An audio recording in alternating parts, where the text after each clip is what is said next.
Welcome to the Root of Power podcast, where I teach you how to chase your joy, find alignment, and create a life and a business that you love, using actionable methods, interviews, and inspiring stories from people who know that true freedom is found within.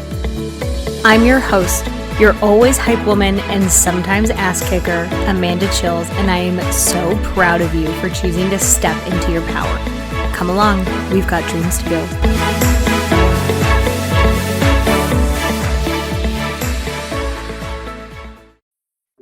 Hello. Hi. Welcome to today's episode. This is a topic that I find happens a lot with people who experience trauma. And the reason for that is that trauma disconnects people from themselves in an effort to protect. So mind has one objective. So we'll look through that lens where mind has one objective, and the objective is to keep your meat suit running, is to keep you alive.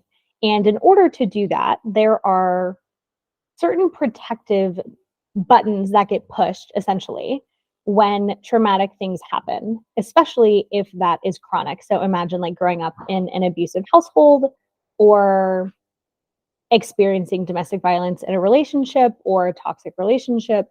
Things like that. There are predictable buttons that get pushed, predictable patterns of behavior that happen when someone experiences trauma.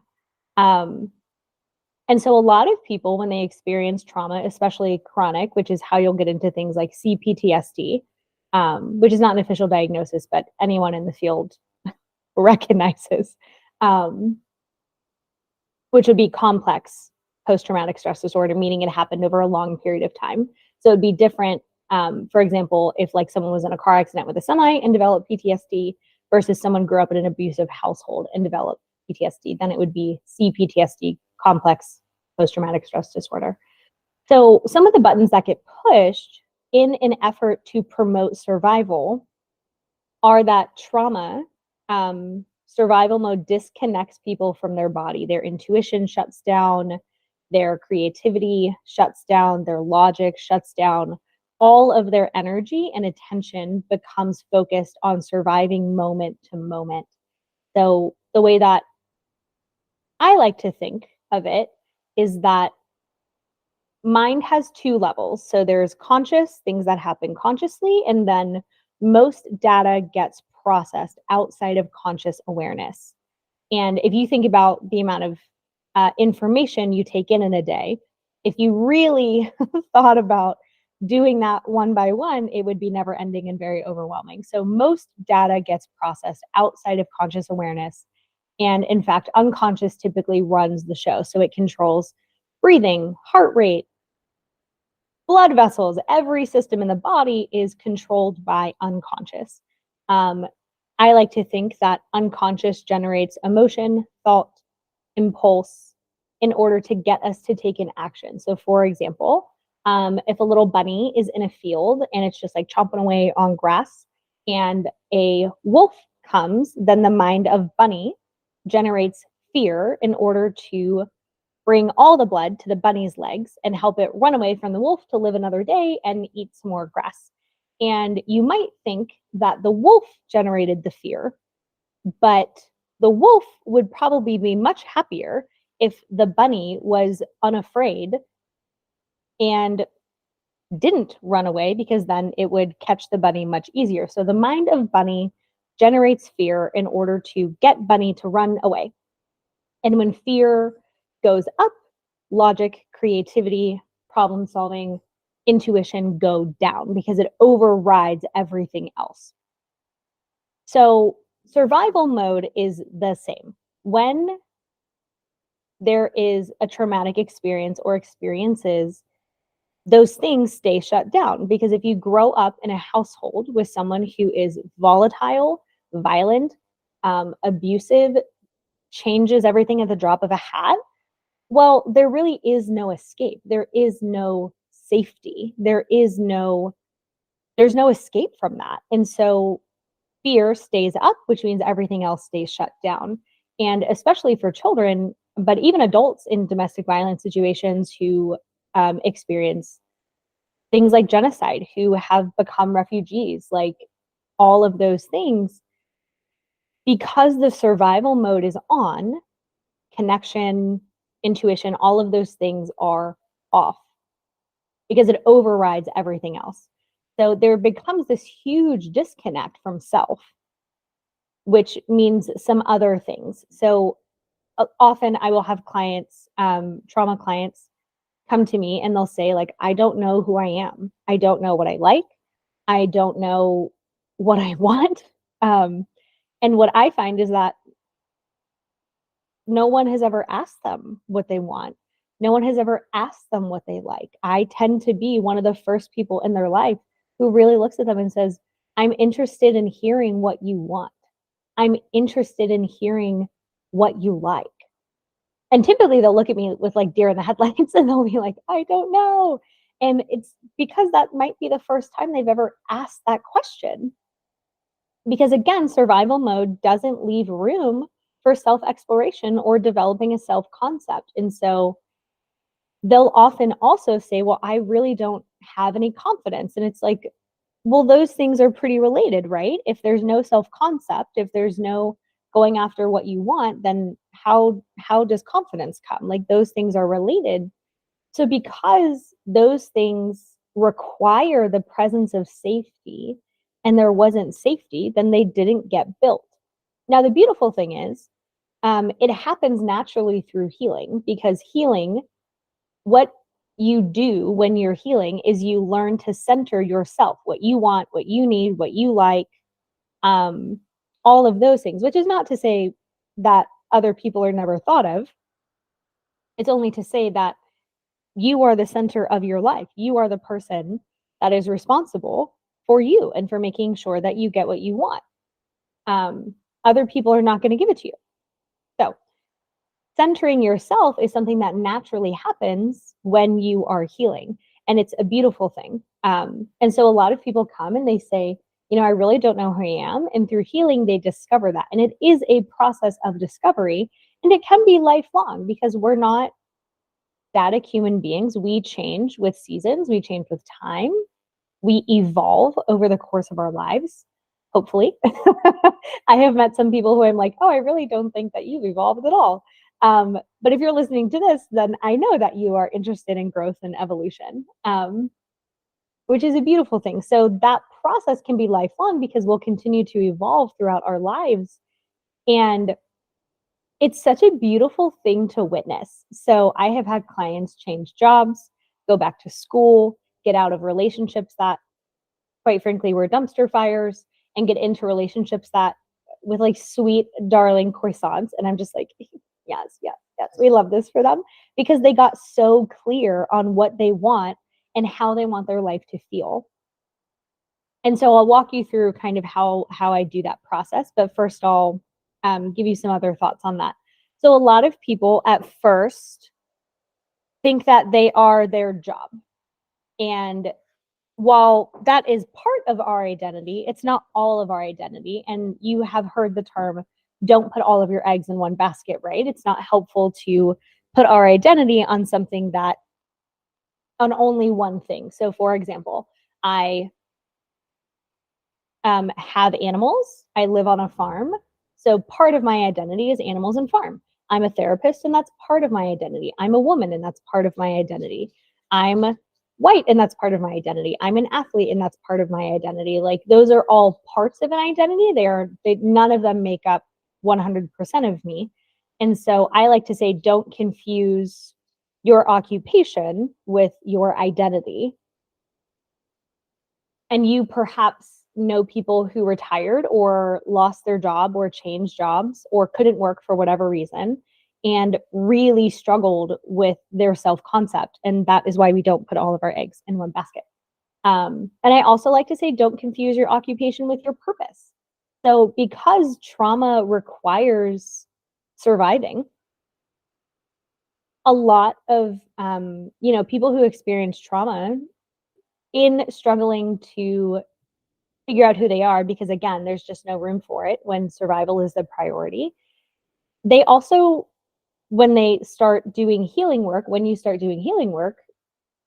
want to find a purpose. And I think that's so human of us to say, I want a purpose. I want to make a difference in this world. And a lot of people think their purpose has to be their job. And it doesn't. For many people, a job is just the thing that pays their bills and allows them to do what they want in their spare time. And I know that that kind of goes against the American dream, right? Where everyone's like, you should love your job, and if you love what you're doing, you'll never work a day in your life, blah blah blah blah blah. And that's fine for some people. Some people get lucky, some people are intentional and they live their purpose through their job, but many people don't, and it's okay. So if that is something that you've been thinking, here is your full permission to just have a job that pays your bills and allows you to live the life that you want. Your purpose can be anything. And if you would if you've been like, well, I don't really know what my purpose is, I don't even know how to find it, here's what I would suggest.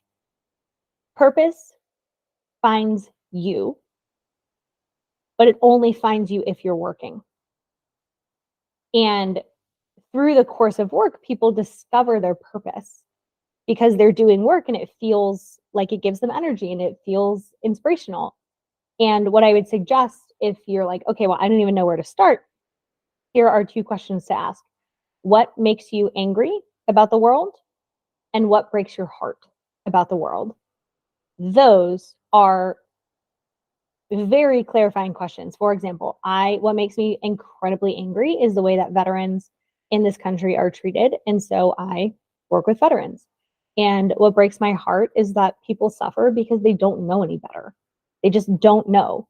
And so here we are.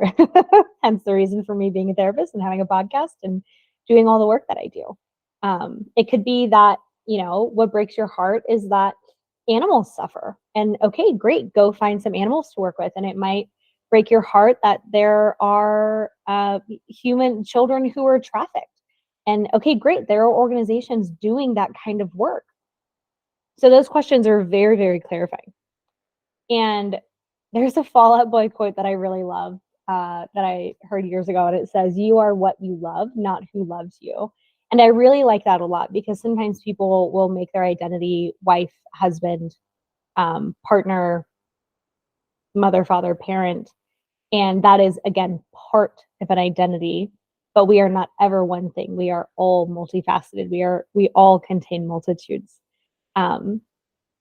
And so when you start healing, all of these things become like a playground. You get to play with who you are and who you want to be and unravel the you that has always been there underneath all of that survival mode. And it's like unraveling a sweater, and just like more and more and more of you are visible, which is it's so fun. Like, it is just wonderful. Life gets infinitely better when you start figuring out who you are, putting those things into practice, aligning your life with your values and what you want, and life just gets so, so, so much better.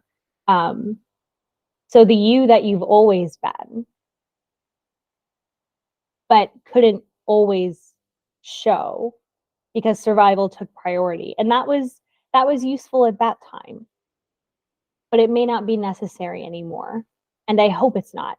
And I love that for you. And it might be necessary in some circumstances, right? So for example, like, I have a lot of people who grow up with very abusive, manipulative, cruel parents.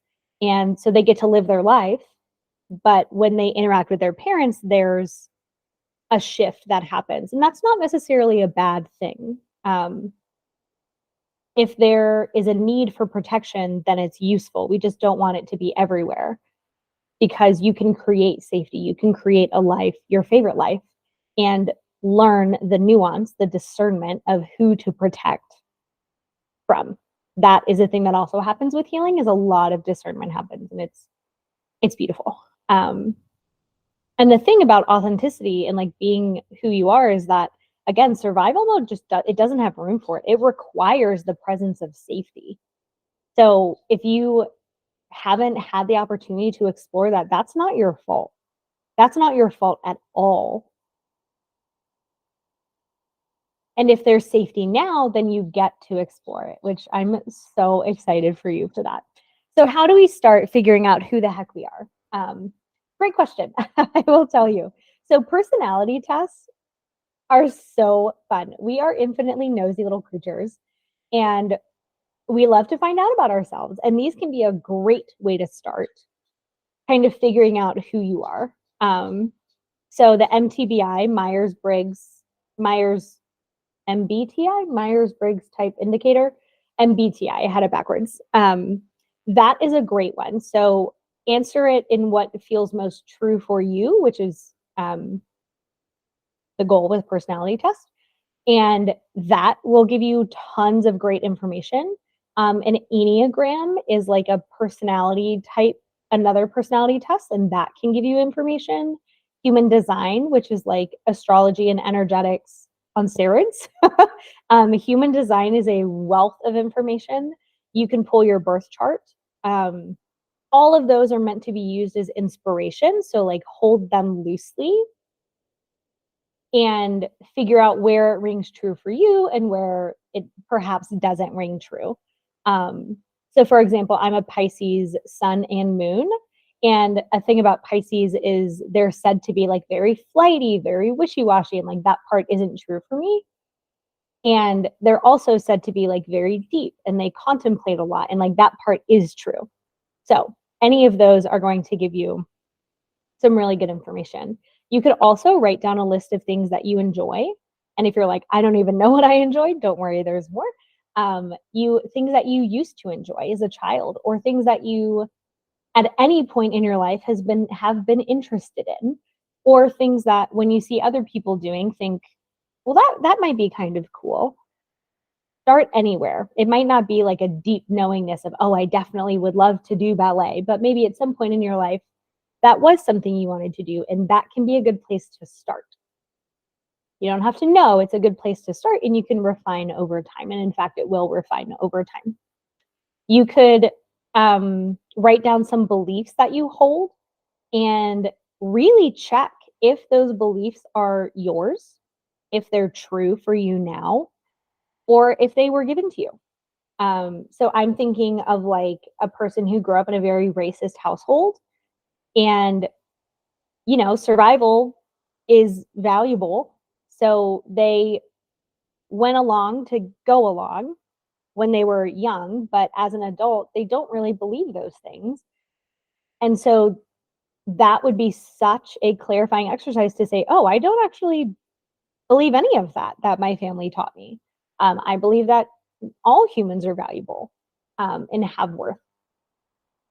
So that would be very clarifying. So write down beliefs that you have, and really assess if they feel true for you. And that one is a very, very clarifying one. And who gave them to you? So interesting. You could ask people to describe you in like 5 words. That one is always really eye-opening. Often I find that for people who have experienced trauma, the way that they see themselves is not how others see them. Typically because they get so much like shame, blame, negative programming that their view of themselves is just so skewed. So, I'll have clients who think they're like the worst person on the planet and just like, well, are you trafficking children? No. Okay, well, you're better than them. But the people in their life will say they're so kind, they're so thoughtful, they're so like fun to be around, and it just like rocks their world. So I would very much encourage you to like text 5 people and say, hey, I'm wanting to learn more about myself. Can you describe me in 5 words? And how fun for you. You could find a list of values and circle the ones that are important to you. And that's always a really clarifying exercise as well, to figure out like, what the heck do I even like care about? What do I believe? What values do I hold? Do you value courage or freedom or wealth or community? I find it helpful to have a list versus like trying to generate those. And I will suggest this again, that it is a lifelong journey. Who we are evolves over time as you refine more, as you discover more things, as you meet people that open up parts of you that someone else didn't have a key to. So that's it. all of this will give you so much direction on who you are. And I'm rooting for you. So if this was useful, please consider leaving a 5-star review so it gets in front of more people. And the more people that are feeling better in both ways, both feeling in their body better and like literally feeling better, I think the better the world is. So have a most beautiful day. I look forward to you doing those exercises, and tell me what you find out. Like, I would love to hear something you've discovered about yourself. So have a great day.